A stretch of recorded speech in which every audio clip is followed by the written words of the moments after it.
Buenas tardes, bienvenidos al Instituto Nacional de Estudios Históricos de las Revoluciones de México.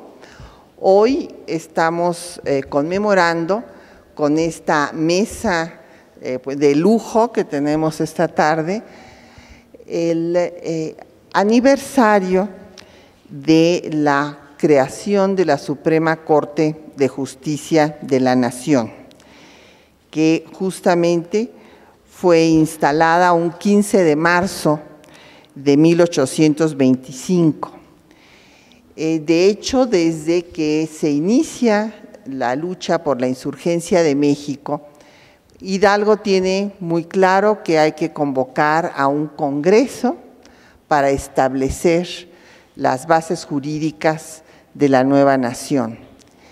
Y Morelos, en los sentimientos de la nación primero y después ya en el decreto constitucional para la libertad de la América Mexicana, se establece la división de poderes y cómo se va a componer el poder judicial.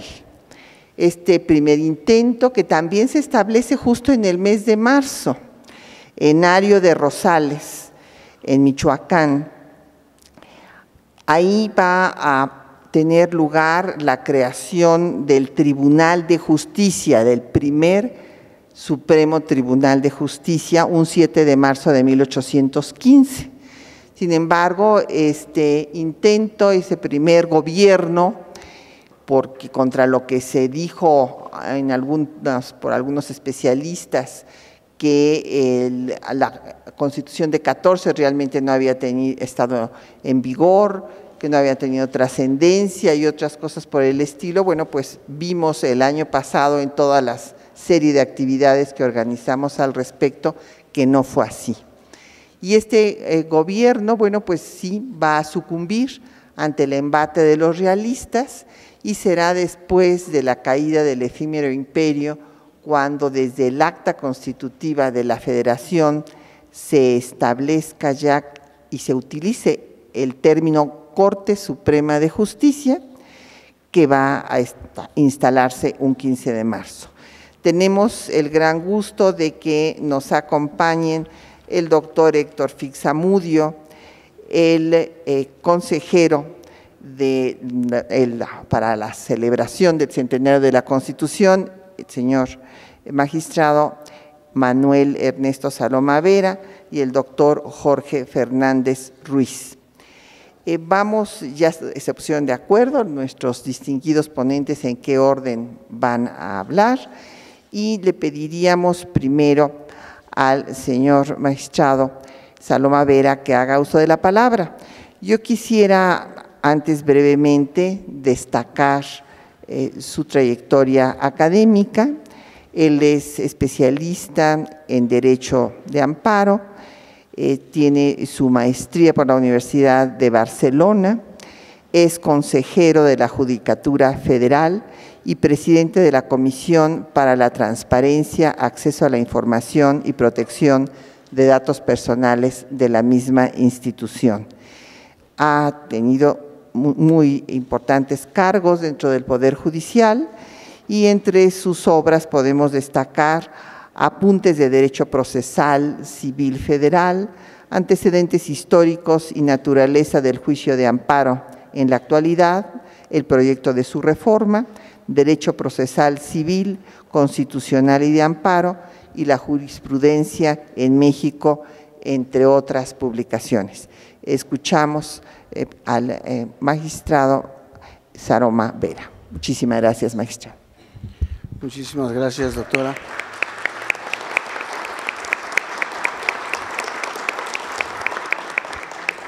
Muy buenas tardes, muchísimas gracias, doctora. Muchísimas gracias por la invitación y participar pues en este 190 aniversario de la Suprema Corte de Justicia de la Nación, de la instalación como Tribunal Constitucional propiamente dicho, y que va de la mano con los 98 años que acaba de cumplir la Constitución Política de los Estados Unidos Mexicanos. Lo que vengo yo a comentar con ustedes es el aspecto histórico del tránsito de la instalación de nuestro tribunal, de aquellos que han sido sus presidentes y de los lugares en los que ha tenido su residencia nuestro tribunal. Conmemoramos pues estos 190 aniversarios de la Suprema Corte y esta breve reseña histórica que haré del conocimiento de ustedes es la parte que a mí me corresponde y que será complementada propiamente ya con textos vigentes y con apreciaciones vigentes que me harán favor de comentar quienes comparten conmigo esta mesa. José María Morelos y Pavón, como ya lo refirió la doctora, en el Decreto Constitucional para la América Mexicana de 22 de octubre de 1814, organiza este cuerpo colegiado que trabaja en 1815 en varias ciudades de la Nueva España, que finalmente instala en Ario, Michoacán, hoy Ario de Rosales. Destacan los 3 presidentes de este Tribunal Supremo de Justicia, que fueron José María Sánchez de Arriola, Antonio de Castro y José María Ponce de León. En septiembre de 1821, y al amparo de la Constitución Liberal de Cádiz, las audiencias territoriales de Nueva España y Nueva Galicia conforman con varios magistrados de carrera de origen mexicano, casi todos ellos, como Juan José Flores Alatorre, como José María Rosas y Muñive, Manuel de la Peña y Peña y el chileno Manuel Elizalde. Y así se conforma en 1821 la Suprema Corte de Justicia.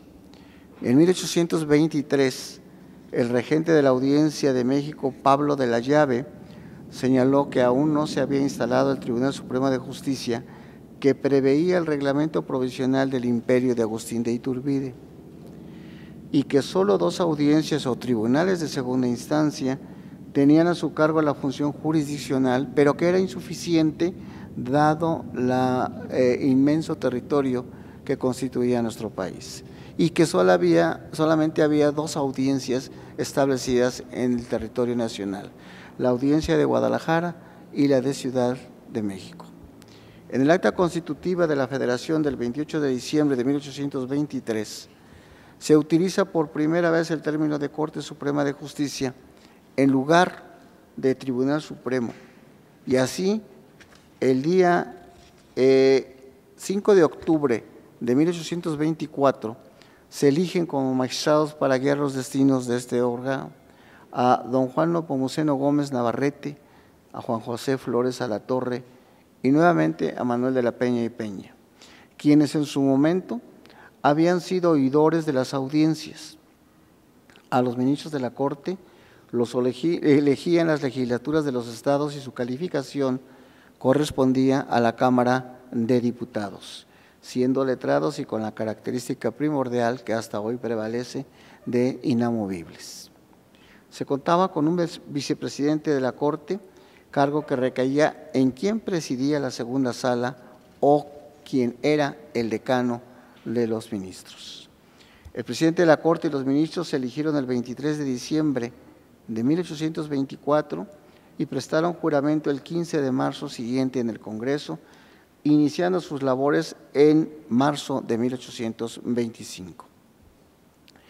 Un importante dato que debemos nosotros reseñar es aquel que constituye el que por decreto de 23 de mayo de 1837, el Pleno de los 11 ministros elige soberanamente a su presidente, como hasta en la actualidad prevalece, y dejan a un lado la intervención del Congreso. La corriente conservadora del siglo XIX intentó que se dejara la denominación de Tribunal Supremo de Justicia, en contraposición a lo que la corriente liberal estimó que el término adecuado era Suprema Corte de Justicia. En este marco deben distinguirse lo que los estudiosos de la historia de la Suprema Corte de Justicia de la Nación han calificado como periodos y nos indican que no solo la transición de la Suprema Corte de Justicia de la Nación, sino que va involucrado también el asiento, el lugar en el que ha quedado instalada. Calificamos nosotros como un periodo antiguo que va de 1825 a 1853 y destacamos como presidentes de la Suprema Corte a Miguel Domínguez, a Juan Ignacio Godoy, a Pedro Vélez, a José María Bocanegra, a Juan Nepomuceno Gómez, a José Antonio Méndez, a Felipe Sierra, a Juan Bautista Morales y a Juan Bautista Ceballos. Y así, la primera sede de la Suprema Corte de Justicia de la Nación se establece en la parte noroeste del Palacio Nacional y en 1847 se instala en la tercera calle de San Antonio, hoy Hidalgo número 29, conocida como Casa de la Peña y Peña, en la ciudad de Querétaro. ¿Por qué es esta situación? ¿Por qué en Querétaro? El fiscal que en aquel entonces formaba parte de la Suprema Corte y cuyo nombre era el del abogado conservador José María Casasola, solicitó en 1847 que fuera en esa ciudad la sede del máximo tribunal para reorganizar el gobierno mexicano durante la intervención norteamericana. Esta organización no cambió durante la vigencia de las leyes centralistas de 1836 y fueron siempre 11 ministros y un fiscal. Y así, la elección de los ministros se realizaba en la misma forma en la que correspondía al presidente de la República y era más común denominarlos magistrados en lugar de ministros. La Corte estaba integrada por 3 salas. El presidente de la primera, que estaba conformada por 5 magistrados, su presidente era el de la Corte y las otras 2 salas tenían 3 magistrados cada una. En el último periodo de Santana, de 1853 a 1855, la Suprema Corte de Justicia cambia su nombre por el de Tribunal Supremo de Justicia y su presidente fue José Ignacio Pavón, que era secretario de Justicia de Santana, y Teodosio Lares, magistrado con licencia. Se crea la Procuraduría General de la Nación, siendo su primer procurador Juan Nepomuceno Rodríguez de San Miguel, y fueron cesados de sus cargos los entonces ministros Juan Bautista Ceballos y Marcelino Castañeda. Es importante reseñar que en esta época nuestra Corte Suprema funcionaba como un tribunal de casación. En el triunfo del Plan de Ayutla de 1855 a 1857, preside la Corte Juan Bautista Morales, Luis de la Rosa y José María Lacunza. La Ley Juárez sobre Administración de Justicia de 1855 reduce la Corte a 9 ministros y se crea el Tribunal Superior de Justicia del Distrito Federal y Territorios para asuntos comunes en los que antes eran del conocimiento de los señores ministros. En el periodo de la Guerra de Reforma de 1857 a 1860 hay 2 apartados importantes. El primero, que compete al denominado gobierno liberal, porque la Constitución de 1857, que entra en vigor el 16 de septiembre de ese año, citaba que los ministros eran elegidos popularmente por un periodo de 6 años y de conformidad con el artículo 79 de la Constitución Política, las faltas temporales o absolutas del presidente de la República eran suplidas por el presidente de la Suprema Corte de Justicia de la Nación. Es esta la razón por la que Juárez, presidente del Alto Tribunal, llegó a ser presidente de la República. En ese entonces, 11 eran los ministros quienes la integraban, además del fiscal y un procurador general. El primero era Juan Antonio de la Fuente y el segundo, León Guzmán. La Corte tenía 3 salas, la primera con 5 ministros y la segunda con 3 cada uno. El segundo apartado, que corresponde al gobierno conservador y en el periodo de 1858 a 1860, bajo la procedencia de José Ignacio Pavón. La etapa de la intervención e imperio se destaca por la presidencia de José María Aguirre, Guillermo Valle y José María Cortés y Esparza, destacando aquí Jesús González Ortega de Zacatecas. El Tribunal Supremo de Justicia de la Regencia durante la intervención francesa la preside José Ignacio Pavón. Luego, el Tribunal Supremo del Imperio de Maximiliano de Habsburgo lo preside Juan Manuel Fernández de Jáuregui y Teodosio Lares. Al restaurarse la República en 1876-1879, presiden el órgano Pedro Gasón, Sebastián Lerdo de Tejada, José María Iglesias, Ignacio Manuel Altamirano.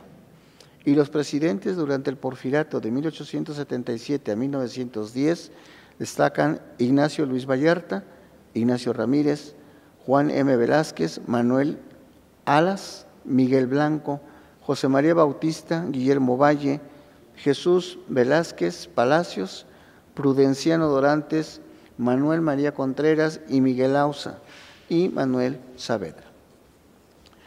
En el último periodo, que es el de la Revolución de 1910, destacan como presidentes Demetrio Sodi, Eduardo Castañeda, José María Lozano y Silvestre Moreno Cora. En la época de la Constitución de 1917 a 1951, que repito, estamos en su 98 aniversario, vienen a presidir nuestro tribunal Enrique M. de los Ríos, Ernesto Garza Pérez, Enrique Moreno, Gustavo Vicencio, Francisco Modesto Ramírez, Manuel Padilla, Francisco Díaz Lombardo, Jesús Guzmán Vaca, Julio García, Francisco Ruiz, Daniel Valencia y Salvador Urbina. En 1929, los presidentes iniciaban su gestión el 1 de enero y la concluían el 31 de diciembre de cada año. Y a partir de 1868, en que se pone en práctica el amparo, el Pleno de la Suprema Corte de Justicia de la Nación fue el único órgano que conocía y resolvía sobre este tema en particular. Y en este periodo resaltan como sus presidentes Julio García, Francisco Ruiz, Daniel Valencia y nuevamente Salvador Urbina. En 1951 se crean los tribunales colegiados de circuito, compuestos, como en la actualidad, por 3 magistrados de circuito y cuya integración hasta el día de hoy prevalece y en la que paulatinamente van aumentando sus facultades y atribuciones que le confiere la Constitución. Para resolver los juicios de amparo y evitar el rezago imperante de la Corte fue la razón por la que se crean en 1951 los tribunales colegiados. Los ministros presidentes en los periodos de 52 a la fecha son Roque Estrada, Hilario Medina en 2 ocasiones, José María Ortiz Tirado, Vicente Santos Guajardo, Agapito Pozo, Alfonso Guzmán Neira, Euquelio Guerrero López, Mario G. Rebolledo 2 veces, Agustín Telles Cruces, Jorge Iñárritu y Ramírez de Aguilar, Carlos del Río Rodríguez, Ulises Mil Ordóñez, José Vicente Aguinaco Alemán, Genaro David Góngora Pimentel, Mariano Zuela Huitrón, Guillermo Ortiz Mayagoitia, Juan N. Silva Mesa y en la actualidad Luis María Aguilar Morales del 2015 al 2019. Como nota importante destaca que el constituyente de 1917 determinó que en la Suprema Corte de Justicia de la Nación los ministros fueran elegidos por el Congreso y que tendrían el carácter de inamovibles. Así, dicho pleno tenía a su cargo la designación de los 3 magistrados de circuito y de los jueces de distrito en forma soberana, lo que en la actualidad continúa. El pleno trabajó sin salas de 1917 a 1928 y en esa fecha se crearon una sala penal, una administrativa y civil y los ministros se designaban por el Ejecutivo con la aprobación del Senado. En 1934 se crea la 4ª sala en materia laboral y en 1951 se crea la sala auxiliar también para abatir el rezago. Las reformas constitucionales que han acontecido de trascendencia e importancia en nuestro país son las de 1994, la de 96 y la de 99. El 31 de diciembre se publica el decreto que entra en vigor el 1 de enero del 95, con el que se crea el Consejo de la Judicatura Federal como órgano con independencia técnica y de gestión. El 22 de noviembre de 1996 se crea el Tribunal Electoral del Poder Judicial de la Federación. Y el 11 de junio de 1999 se publican las reformas a los artículos 94, 97, 100 y 107 de la Constitución Federal que determinan básicamente la composición, el funcionamiento y atribuciones de la Suprema Corte de Justicia y del Consejo de la Judicatura Federal, así como las del Tribunal Electoral del Poder Judicial de la Federación, como se conserva en la actualidad. Durante este tránsito que hemos hecho una breve reseña, he iniciado diciendo que también debe de tomarse en cuenta cuáles han sido los lugares en los que la Corte Suprema o nuestra Suprema Corte de Justicia de la Nación ha estado instalada. Ya nos referimos en primer término a Ario de Rosales. Y también del tránsito que hubo en la tercera calle de San Antonio, Hidalgo número 29, que es Casa Peña y Peña en la ciudad de Querétaro. También habríamos de agregar el de el exconvento de la enseñanza, que es asiento de la Corte Suprema de 1867 a 1906. La antigua calle de Cordobanes, hoy Donceles, Avenida Juárez número 5, esquina con calle Revillagigedo, de 1906 a 1919, la Avenida Juárez número 42, denominada en ese entonces Casa Limantur, esquina con Corpus Christi, de 1919 a 1941. Y por último, su actual sede en Pino Suárez 2, a un costado de Palacio Nacional.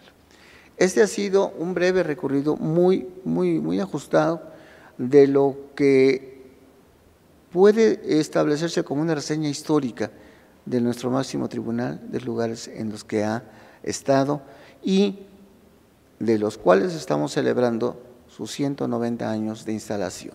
Esos 190 años que han sido un recorrido muy creador, que van de la mano también con las épocas que han regido a nuestra Corte Suprema.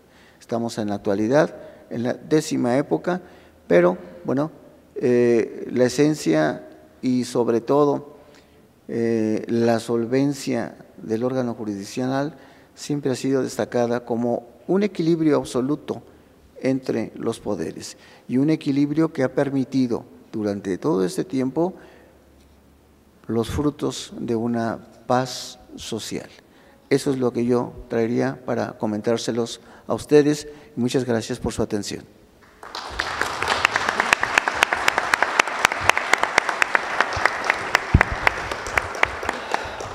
Muchas gracias al señor magistrado Saloma Vera por hacernos este recorrido pues, sintético para haber llevado ya 190 años de existencia. Es muy interesante recordar el texto que en Los Sentimientos de la Nación, Morelos destaca de cómo deben de estar divididos los tres poderes y ser organizados en forma compatible para su ejercicio. En el artículo 12 después destaca: no deben ejercerse ni por una sola persona ni por una sola corporación. Y bueno, pues vamos a seguir haciendo este recorrido histórico. Ahora vamos a escuchar al doctor Jorge Fernández Ruiz. Él se formó originalmente en Economía, tiene una maestría en Administración Pública y es doctor en Derecho por nuestra máxima casa de estudios. Es investigador del Instituto de Investigaciones Jurídicas de nuestra universidad y miembro del Sistema Nacional de Investigadores, nivel 3. Es catedrático de la Facultad de Derecho, también en Derecho Administrativo y de la FES Acatlán. Entre sus 15 obras escritas por él, además de muchos capítulos de libros y artículos, podemos destacar Un reformador y su reforma, de 1981, El Estado empresario, Juárez y sus contemporáneos, y su obra sobre el poder legislativo, entre otros destacados trabajos. Vamos a escuchar con toda atención al doctor Jorge Fernández Ruiz. En primer término, expreso mi gratitud a la doctora Patricia Galeana por darme la oportunidad de estar con ustedes y compartir con el doctor Héctor Fix Fierro y con el magistrado Ernesto Saloma esta mesa, en esta reunión a que nos congrega la conmemoración del 190 aniversario de la instalación de la primera Suprema Corte de Justicia de nuestro país. La Constitución de 1824 previó la existencia de 3 poderes. Estaba acorde con la idea de Montesquieu de la división de poderes. Así, la Constitución de 24 señala un poder legislativo, un poder ejecutivo y un poder judicial. Para encabezar el poder judicial se tenía prevista la existencia de una Suprema Corte de Justicia. Además, el poder judicial sería ejercido por los magistrados de circuito y los jueces de distrito. Para integrar la Suprema Corte de Justicia, el constituyente de 1823-1824 determinó que se compusiera de 11 ministros y un fiscal. Es un esquema que se va a reproducir durante el siglo XIX y que deja en una situación indeseable la impartición de justicia, porque convierte a la Suprema Corte de Justicia en juez y parte, porque 11 ministros serán jueces y un fiscal será acusador. Juez y parte, Suprema Corte de Justicia, según el esquema previsto en la Constitución de 1824, la cual determinaba que la designación de los ministros estaría a cargo de las legislaturas de los estados. En primer término, a cargo de las legislaturas de los estados, las que por mayoría de las legislaturas, no de sus componentes, habría de elegir a los ministros. Pero en el caso de que no se completaran los 11 ministros y el fiscal, entonces correspondía al Congreso determinar quiénes serían los ministros restantes. Y así ocurrió que las legislaturas de los estados designaron a 3 ministros, por mayoría de votos de las legislaturas. Ellos fueron Miguel Domínguez, Isidro Yáñez y Manuel de la Peña y Peña. Posteriormente, el Congreso determinó los 8 ministros restantes y el fiscal, ante la situación de que las legislaturas de los estados no tuvieron mayoría para designar a todos los ministros y al fiscal. Por lo tanto, correspondió al Congreso la designación de esos 8 ministros restantes, para lo cual estaba previsto que por cada estado de la República se integrara un diputado para conformar al órgano elector de aquellos ministros que estaban faltando. Un diputado por cada estado, y de esta manera se eligieron a los 8 ministros restantes y al fiscal. No habré de insistir en los nombres, que ya nos hizo favor de mencionarlos el señor magistrado, pero sí recordaré que para ocupar el cargo de ministro se exigían como requisitos tener una edad mínima de 35 años, ser instruido en la ciencia del derecho y haber nacido en el territorio nacional. Se hacía excepción en este último requisito para quienes hubieran nacido en la América que antes de 1810 hubiese sido colonia de España. Excluía, pues, a los nacidos en los Estados Unidos, a los nacidos en las colonias inglesas todavía existentes en aquellas fechas. Se reservaba, pues, para los oriundos de la América española la posibilidad de ser ministros a condición de que hubieran residido por lo menos 5 años en el país. Esta situación permite, pues, al Estado mexicano en sus inicios ejercer la función esencial de impartición de justicia. El Estado tiene funciones esenciales, se conocen desde la época de la Grecia clásica, de Arquímedes: hacer la ley, interpretar la ley en casos de controversia y hacer cumplir la ley. Hablamos, pues, de la función legislativa, la función jurisdiccional y la función administrativa. La función jurisdiccional se encomendó, decía, a la Suprema Corte de Justicia, a los tribunales de circuito y a los juzgados de distrito. Estaba, pues, completamente previsto la posibilidad de ejercer a cabalidad esta actividad esencial del Estado.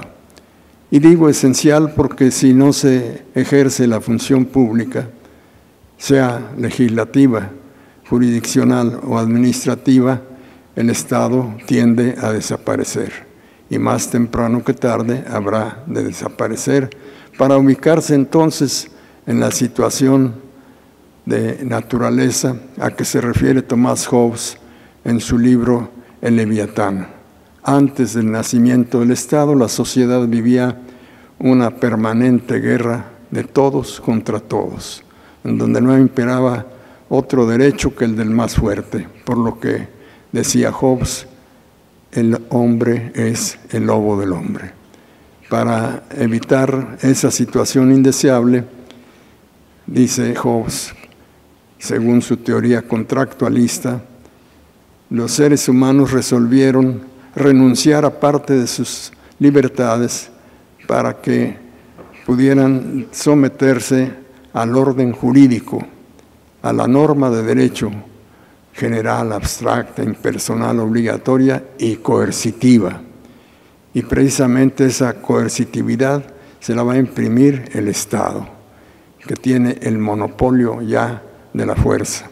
Ya desapareció la libertad absoluta que generaba la guerra de todos contra todos. Ya existe el Estado. Entonces, en México tenemos que esa previsión se cumplió a cabalidad con la integración de aquella primera Suprema Corte de Justicia, que fue presidida precisamente por Miguel Domínguez, y el vicepresidente fue Juan Ignacio Godoy. Miguel Domínguez, conocido de todos nosotros, su esposa, doña Josefa Ortiz. Miguel Domínguez había sido corregidor en Querétaro. Era una persona que conocía el derecho. Por eso fue designado como primer presidente de la Suprema Corte de Justicia. Habrá que reflexionar acerca de los mecanismos de designación de los ministros de la Suprema Corte. En aquella época, decía, correspondía al Congreso, al órgano legislativo, designar a los ministros. En primera instancia, al órgano legislativo de los estados, y si no completaban, entonces subsidiariamente habría de entrar en funciones de designación el Congreso de la República. Bien, pues este mecanismo ya no está en vigor. Como sabemos, en la actualidad la Constitución previene que el presidente de la República presente al Senado de la República una terna para la designación de cada vacante de ministro. Y esto, como hemos visto en las últimas semanas, ha provocado una intensa polémica, ha generado muchas críticas. Para esta situación, yo he propuesto que la designación de los ministros de la Suprema Corte de Justicia de la Nación, lo mismo que para la designación de los magistrados del Tribunal Electoral del Poder Judicial de la Federación, lo mismo que para la designación del que va a ser el fiscal general de la República, otro tanto para designar al presidente de la Comisión Nacional de Derechos Humanos, a los integrantes del Consejo General del Instituto Nacional Electoral y a los funcionarios públicos que ocupan un cargo que no es de elección popular, pero que es de gran relevancia para la vida del país. Y es un mecanismo que consiste en que se lance una convocatoria invitando a todos los interesados a ocupar el cargo en cuestión a inscribirse como aspirante. Para esto debe de establecerse el perfil del cargo, cuáles son los requisitos que debe llenar quien vaya a ocupar el cargo de ministro, de fiscal general, de magistrado electoral, etcétera.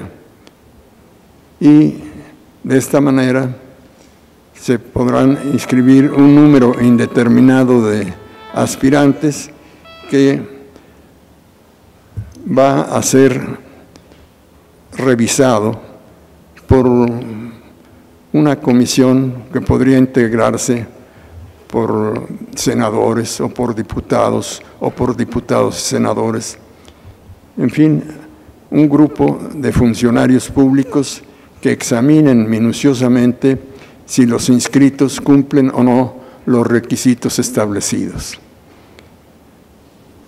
Descartados que sean los que no cumplen con aquellos requisitos, se debería elaborar una lista de los aspirantes restantes, de los sobrevivientes, y ponerse a disposición de todo el público en páginas de internet y en páginas de los periódicos, para que cualquier persona pueda objetar la posible designación de alguno de los aspirantes con base en pruebas que demuestren que no cumple con alguno de los requisitos o algunos de los requisitos. Esto podría depurar la lista de los aspirantes. Y una vez realizada este procedimiento, se pasaría a la siguiente etapa. ¿Quién va a escoger de entre los aspirantes que se supone todos son aptos para ocupar el cargo? El presidente de la República, el Senado de la República, la Cámara de Diputados, la Suprema Corte de Justicia, que no sea ninguna persona, ningún órgano, sino que sea el azar el que lo determine. De suerte que por insaculación habría de designarse a los ministros de la Suprema Corte de Justicia entre aquellos que fueron previamente declarados aptos para ocupar el cargo. Les dejo a ustedes esta propuesta. Los que estén de acuerdo con ella, que levanten la mano.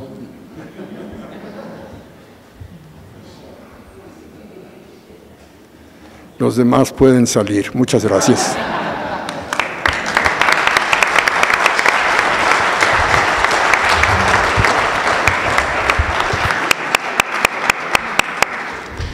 Muchas gracias al doctor Jorge Fernández Ruiz, siempre con su sentido del humor, que cierra una interesante reflexión que nos lleva hasta nuestro presente después de haber visto los orígenes de la Suprema Corte de Justicia de la Nación, que tuvieron desde la primera Constitución de la vida independiente de México 11 ministros, como es hoy día. Vamos a escuchar ahora al doctor Héctor Fix Fierro. El doctor Héctor Fix Fierro se formó en la Facultad de Derecho de la Universidad Nacional Autónoma de México, cursó sus estudios de maestría en Oñati, en España, después el doctorado en Derecho por la Universidad de Bremen, en Alemania. Es investigador de tiempo completo del Instituto de Investigaciones Jurídicas de la UNAM, de la que fue director hasta hace muy poco tiempo, reelecto por aclamación y también despedido con tristeza por toda la comunidad del Instituto de Investigaciones Jurídicas cuando terminó su función por el espléndido trabajo que hizo al frente del instituto.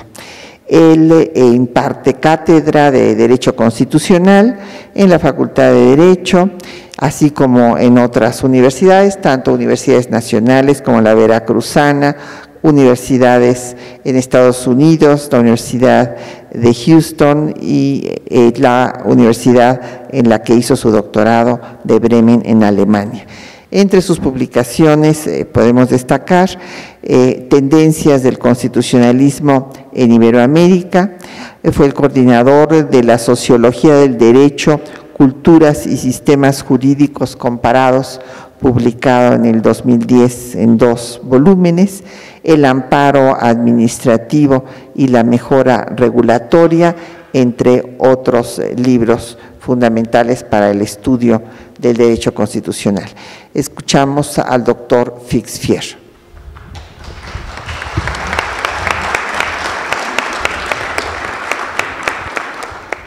Muchas gracias, muy buenas tardes. Comienzo agradeciendo, como es de justicia, la invitación del Instituto Nacional de Estudios Históricos de las Revoluciones de México por esta invitación a participar en este foro y de manera muy particular a su directora general, la doctora Patricia Galeana, a la que también le agradezco la presentación y la moderación en esta mesa. Debo confesar que cuando recibí la invitación se me hizo un poco extraño el aniversario que estamos celebrando, porque normalmente celebramos aniversarios más redondos, ¿no? 50, 100, 150, quizás hasta 175 y por supuesto el bicentenario, pero 190 se me hace un poco raro. Claro que desde un cierto punto de vista, pues cualquier aniversario es una buena oportunidad para hablar de temas interesantes y sin duda hablar de nuestra Suprema Corte de Justicia, de su trayectoria histórica y de su importancia actual, pues es uno de esos temas. Lo que me imaginé fue, además por ser este instituto la sede, que en realidad vamos a preparar una década de eventos y de publicaciones que tengan que ver con la Suprema Corte de Justicia. Entonces tiene mucho sentido celebrar el aniversario número 190, el bicentenario, pues entonces esperemos andar todavía por aquí, será en el año de 2025. Bien, como ya mencionó el magistrado y consejero Saloma Vera, la que conocemos ahora como Suprema Corte de Justicia, se crea en la Constitución Federal de los Estados Unidos Mexicanos de 4 de octubre de 1824, con el antecedente en enero de ese año del Acta Constitutiva de la Federación, en el artículo 123, y justamente la llama así Corte Suprema de Justicia. Y en algún momento de la historia, no sé exactamente en cuál, invertimos el nombre y le llamamos Suprema Corte de Justicia. Pero en realidad parece ser que la denominación más correcta en español es Corte Suprema. Si ustedes ven otros países como Costa Rica, Colombia, Guatemala, Argentina, en todos esos países se llama Corte Suprema de Justicia, no se llama Suprema Corte. Sin embargo, pues a nosotros ya nos acostumbramos tanto que así la llamamos. En la Constitución de 24 es Corte Suprema. A lo mejor esto tiene que ver con el hecho de que pues esta parte de nuestra Constitución está muy influida por la Constitución Federal de los Estados Unidos de América de 1787, que crea en su artículo 3 la Corte Suprema de los Estados Unidos como cabeza del Poder Judicial federal. Sin embargo, el haberle puesto de justicia, pues ese fue un agregado nuestro, de nuestra tradición jurídica, porque justamente en los Estados Unidos no le agregan ese apelativo, sino que consideran que la Suprema Corte en los Estados Unidos es un tribunal de derecho y no un tribunal de justicia. Para ellos está muy claro que son dos cosas distintas. La pregunta interesante para nosotros es si para nosotros el derecho es lo mismo que la justicia, es decir, si cuando le decimos a la Suprema Corte de Justicia, lo que esperamos es que aplique la ley y el derecho, o estamos pensando que la justicia es hacer algo distinto de lo que marcan las leyes. Bueno, esta es una discusión que no vamos a arreglar en este momento, pero simplemente les dejo esta reflexión de que en Estados Unidos yo a veces he visto la traducción de algún texto del inglés y nosotros le ponemos Suprema Corte de Justicia de los Estados Unidos. Justamente no es una Suprema Corte de Justicia. Luego, también diría yo que nuestra tradición, pues es raro llamarle cortes a los tribunales. Nuestra tradición es más hablar de tribunales, de audiencias, de juzgados. En España, pues las Cortes Generales es el Parlamento, no tienen que ver nada con los tribunales. Sin embargo, en otros países como Italia o como Francia sí se habla de cortes, ¿no? La Cour de Casación o la Corte di Cassazione. Y en nuestro continente sí hay otros países donde además de la Corte Suprema hay otras cortes, ¿no? La Corte de Constitucionalidad, por ejemplo, en Guatemala, la Corte Constitucional en Colombia. En Chile hay, además de la Corte Suprema, hay cortes de apelaciones que encabezan los distintos distritos judiciales. Y en México, en el momento actual, la única corte que hay es la Suprema Corte. Creo que hasta los años 60, no sé si el magistrado me corrija, había unas cortes penales aquí en el Distrito Federal que eran tribunales colegiados y sin embargo creo que en algún momento la mejor manera que encontraron de aumentar el número de juzgadores fue convertirlas en órganos unipersonales, en juzgados, entonces acabaron las cortes penales. Entonces, la única corte que yo sepa que existe en México en la actualidad es la Suprema Corte de Justicia. Bien, yo quisiera, y tratando de no repetir lo que ya han señalado el señor magistrado y el doctor Fernández Ruiz, subrayar algunas continuidades y cambios que hay en estos 190 años de vida de la Suprema Corte, haciendo referencia pues a los principales documentos constitucionales de nuestro país, no a todos porque hubo muchos proyectos y hubo toda una serie de congresos que aprobaron documentos que fueron provisionales o que finalmente no tuvieron una larga vida. La primera continuidad interesante creo que tiene que ver con el número 11, ya se mencionó que en nuestra Suprema Corte ha tenido 11 ministros o magistrados, a veces se usa de manera intercambiable la denominación, he visto incluso algún documento constitucional donde se usan las dos, ¿no? Al final parece que la terminología con la que más nos hemos identificado es hablar de ministros, lo cual pues también genera alguna ambigüedad respecto de lo que son los ministros de un gabinete de gobierno, aquí los llamamos secretarios. Justamente en 1824, 11 ministros y un fiscal. Este hecho de que el fiscal formara parte de la Corte Suprema es parte de la tradición española. Nosotros mantuvimos eso durante todo el siglo XIX hasta que en 1900 se separó al fiscal de la Suprema Corte y se pasó al Poder Ejecutivo, creando el Ministerio Público, y en esto seguimos más bien lo que es la tradición francesa. Luego, en la quinta ley constitucional de 1836, que es una constitución centralista, se llama igual, Corte Suprema de Justicia, con 11 ministros y un fiscal. Aquí se señala que había también magistrados suplentes. En 1857 se sigue en esta línea de 11 ministros propietarios, hay 4 supernumerarios, un fiscal y un procurador general.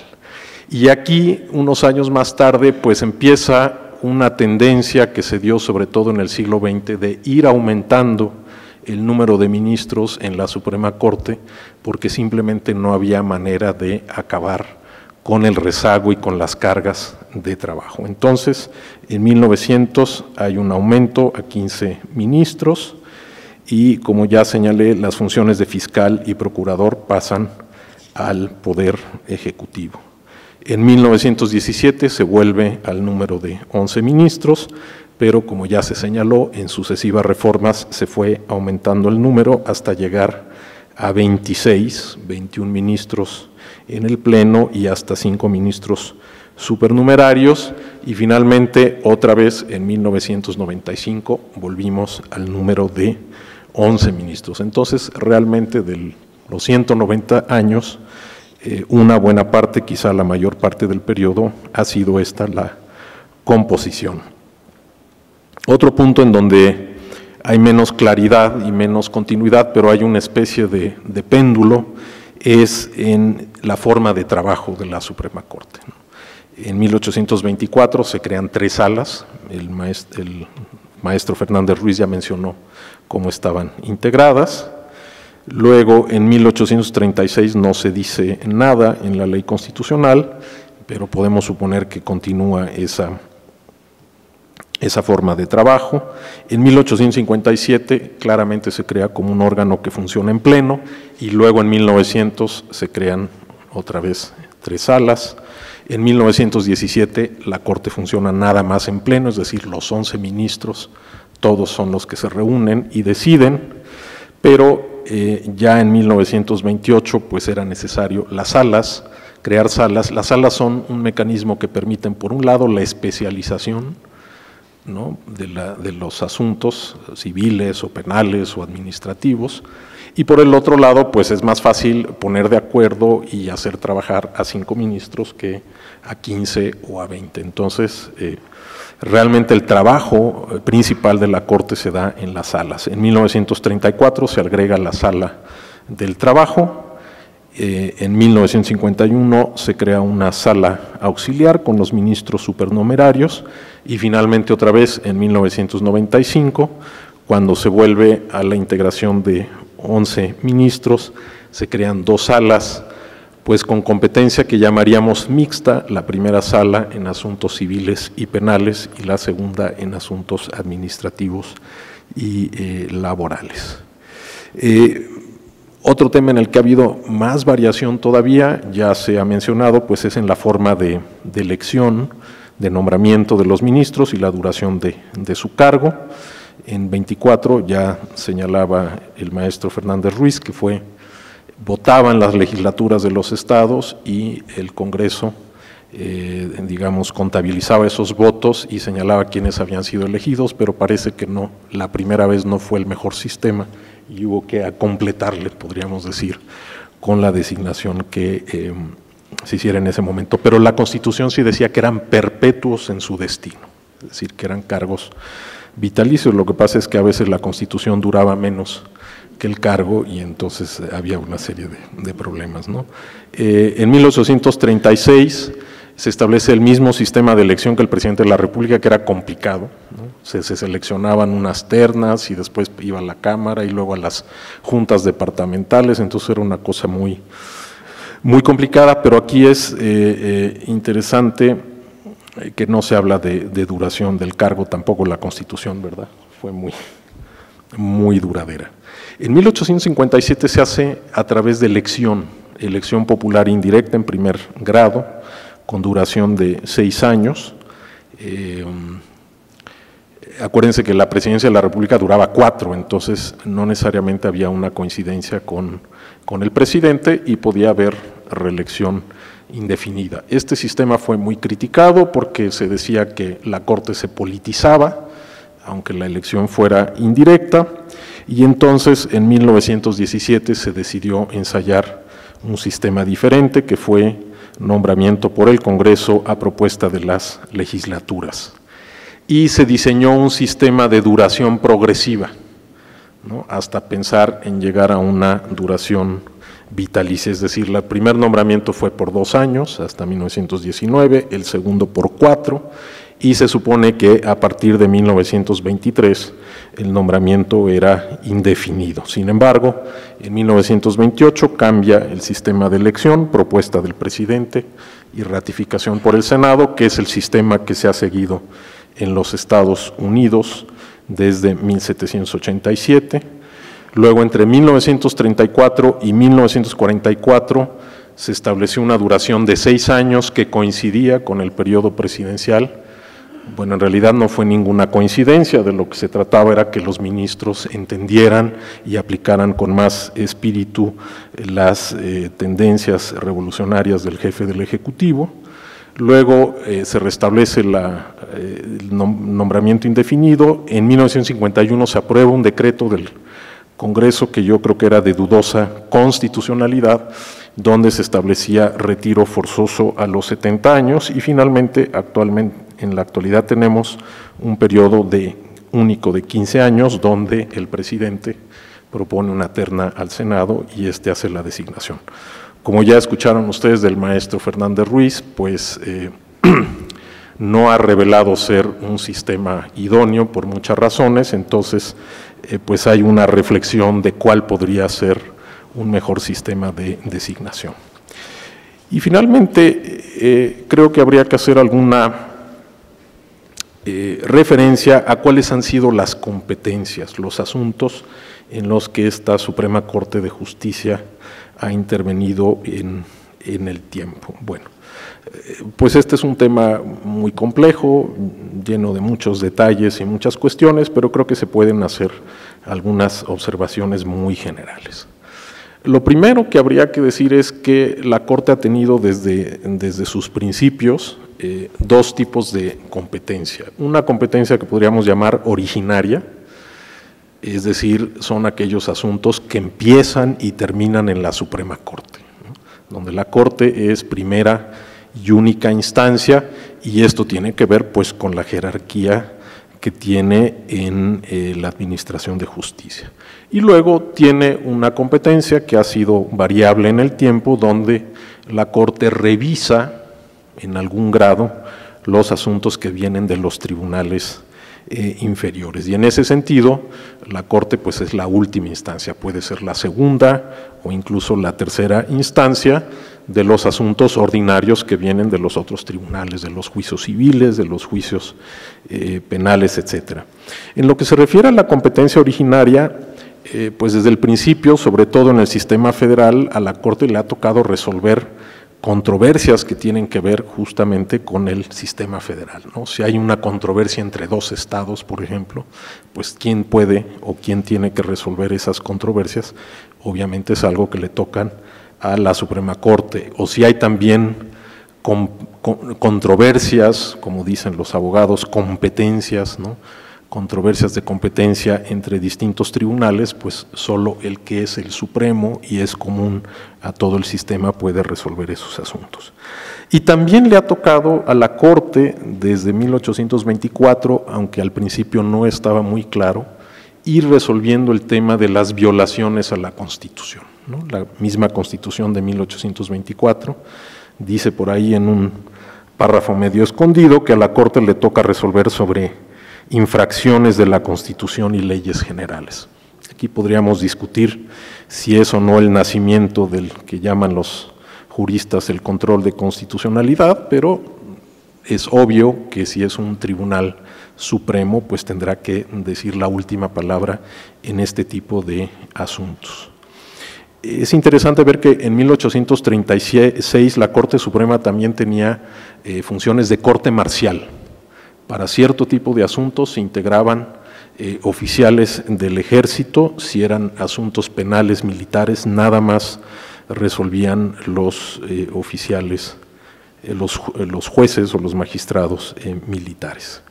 Y a partir de 1857 es cuando empieza la historia de nuestro juicio de amparo, que es pues el principal instrumento que tenemos para defender los derechos de de los ciudadanos, los derechos fundamentales. Esto le dio, sobre todo a fines del siglo XIX, a la Corte pues un papel más político, ¿no? Incluso hubo fuertes conflictos cuando la Suprema Corte, por ejemplo, se metió a revisar la elección de diputados locales, ¿no? De funcionarios locales, bajo la idea de que si la elección había sido irregular, ¿no? La famosa incompetencia de origen, pues entonces los actos que dictaban los gobernadores o los congresos podían ser nulos. Eso metió a la Corte pues en unos conflictos políticos y creo que al final hizo bien la Corte, bajo la presidencia de don Ignacio Luis Vallarta, en salirse de ese tipo de controversias. No era la manera de resolverlas. Pero este papel político de la Suprema Corte estuvo realmente latente durante el siglo XX, por varias razones. Una de ellas fue que las cargas de trabajo para resolver los amparos que tenían que ver con la aplicación de leyes civiles y penales, pues eran tan grandes que muchas veces la Corte ya no llegaba a resolver asuntos propiamente constitucionales. Y la otra, pues también hay que decirlo, es que a partir de los años 30, el peso del presidencialismo era tal que el espacio que tenía la Suprema Corte para resolver asuntos constitucionales o asuntos de trascendencia política, pues era un margen bastante estrecho. Sin embargo, hay que reconocer que siempre que la Corte encontró algunos de estos espacios, pues tuvo una actuación de protección y de defensa de los derechos de las personas. Un tema interesante para comentar, y con esto ya estaría yo terminando, es el tema de otras funciones que ha tenido nuestra Suprema Corte y que no son funciones estrictamente jurisdiccionales y que tienen que ver, diríamos ahora, con el gobierno y la administración de los tribunales. Durante todo el siglo XIX existió la llamada Secretaría de Justicia, a veces pues mezclada con otros asuntos, ¿no? Era de justicia y negocios eclesiásticos, y creo que cuando dejaron de estar ahí los negocios eclesiásticos, porque se hizo la separación tajante entre la Iglesia y el Estado, creo que a principios de siglo era de justicia e instrucción pública o algo así. Bueno, la Secretaría de Justicia pues era, que existe en muchos países, ¿no? Es una dependencia del Poder Ejecutivo que administra y lleva todas las relaciones con los tribunales, incluso la administración de los tribunales.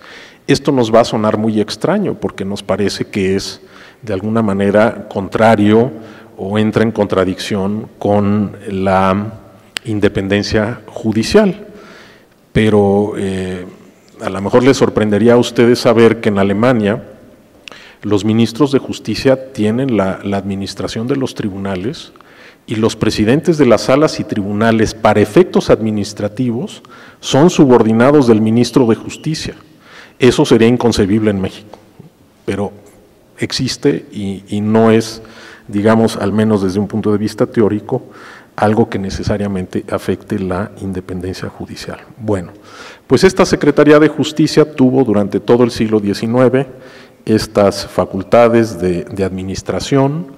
Era el conducto para que el presidente propusiera nombramientos de jueces y magistrados, y finalmente pues también se encargaba de ver de la creación de tribunales y juzgados y que funcionara con estas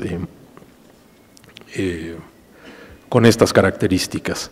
En 1917, en un artículo transitorio, la Constitución suprimió la Secretaría de Justicia, y el argumento que se dio era que había sido un instrumento de la dictadura porfirista para intervenir en la esfera judicial. Y entonces todas esas facultades de la Secretaría de Justicia se trasladaron a la Suprema Corte. Entonces la Suprema Corte prácticamente desde 17 hasta 1994 tuvo estas funciones de administración del Poder Judicial, de nombramiento de jueces y magistrados federales.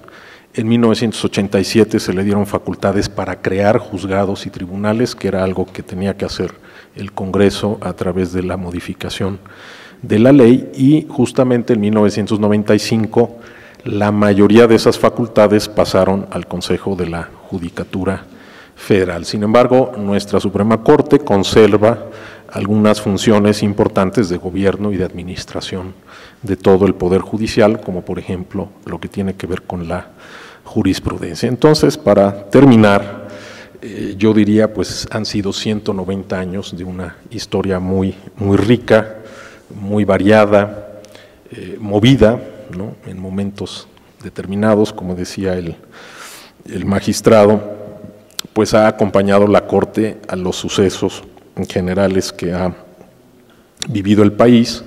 Sin embargo, creo que a pesar de todos esos cambios, sí podemos ver una línea y una continuidad que pues nos permite considerar justamente a esta Suprema Corte como una institución central de la República, como ha sido y como creo que debe seguir siendo.